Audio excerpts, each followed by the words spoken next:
অন্যান্য পুজোর মতো রথযাত্রা আমাদের বাড়িতে খুব ধুমধামের সঙ্গে পালিত হয়। মহুলবাবুর জন্য আনা রথ নিয়ে আমরা সকালেই ডেকোরেশনে বসে দিয়েছিলাম রথের দিন।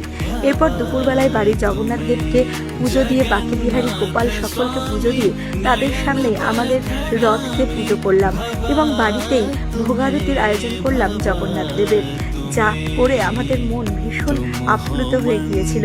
বিকেলবেলায় সুধীর ঠাকুরের সামনে থেকে রথ নামিয়ে নিয়ে এলো এবং আমি, মহুলবাবু, পাড়ার কচিকাঁচা সবাই মিলে গুটি গুটি পায়ে বেরিয়ে গেলাম রথকে নিয়ে আমাদের এলাকা পরিক্রমণে। মাও ছিল আমাদের সাথে এবং মহুলবাবু ছিল ভীষণ এক্সাইটেড। দুপুরে মা বানিয়েছিল কণিকা পোলাও, যা জগন্নাথ দেবের ভীষণ প্রিয়। এরপর সন্ধ্যেবেলা আমরা গিয়েছিলাম বহরমপুর জগন্নাথ মন্দিরে, যেখানে রথ দেখে এবং জগন্নাথ দেব এবং অন্যান্য বিগ্রহ দেখে আমাদের মন ভীষণ শান্তি হয়ে যায়। এবং এরপরে আমরা যাই রথের মেলাতেও। কি নাচ ছিল এই রথের মেলায়! বাচ্চাদের জিনিস থেকে শুরু করে খাওয়া দাওয়া সব কিছু মোটের উপর বলা যেতে পারে এই রথযাত্রা আমাদের খুব ভালোভাবে কাটে। আর এত কিছু যার জন্য সে হচ্ছে আমার মহুলবাবু।